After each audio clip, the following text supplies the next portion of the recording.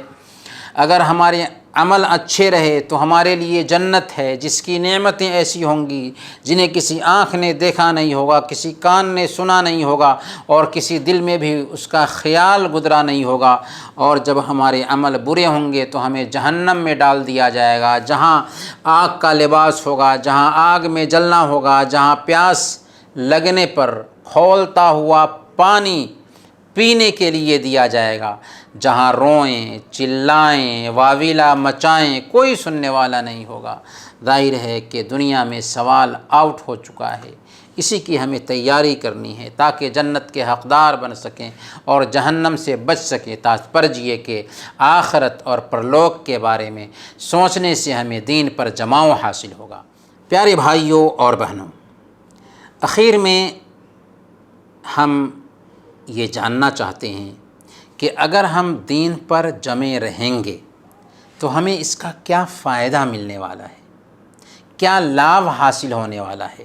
تو اللہ تعالیٰ نے اس لابھ اور اس فائدہ کو سورہ فصلت آیت نمبر 30 سے 32 تک میں بیان کر دیا ہے۔ اللہ نے فرمایا ان الذین قالوا ربنا اللہ ثم استقاموا تتنزل علیہم الملائکہ الا تخافوا ولا تحزنوا وابشروا بالجنۃ التی کنتم توعدون۔ جنہوں نے کہا کہ ہمارا رب اللہ ہے، پھر اس پر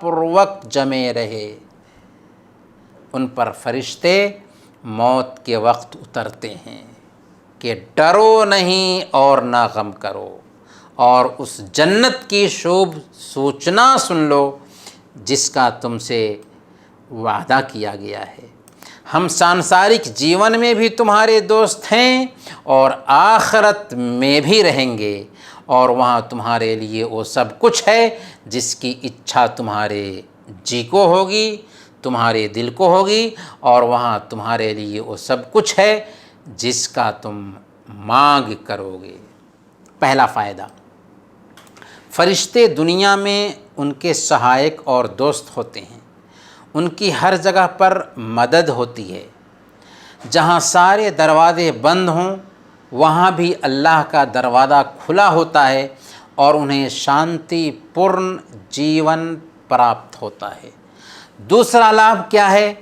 جب موت کا سمے آتا ہے تو فرشتے اس کے پاس آ کر اسے شوب سوچنا سناتے ہیں کہ اپنے بعد اپنے پریوار کے بارے میں بے فکر رہو، ان کی سرکشا ہم کرنے والے ہیں، اور آنے والے مراحل کے پرتی بھی سنتشٹ رہو کہ تمہارا انجام بھی اچھا ہونے والا ہے۔ تیسرا لابھ کیا ملتا ہے؟ مرنے کے بعد جتنے مراحل ہیں فرشتے ان کے ساتھ رہتے ہیں اور ان کو جنت میں جگہ ملتی ہے جہاں ہر پرکار کی اچھی اچھی نعمتیں ہوں گی۔ انت میں آئیے ہم وعدہ کرتے ہیں کہ دین پر جمے رہنے کے بارے میں ابھی جو باتیں بتائی گئی ہیں انہیں اپنے پریکٹیکل لائف میں جگہ دیں گے، اور جب تک جان میں جان ہے اسلام کو اپنائے رہیں گے، اور اسلام پر ہی ہماری موت ہوگی انشاءاللہ۔ اللہ تعالی ہم سب کو اس کی توفیق عطا فرمائیں، آمین۔ وصلی اللہ علی نبینا محمد وعلی آلہ وصحبہ اجمعین۔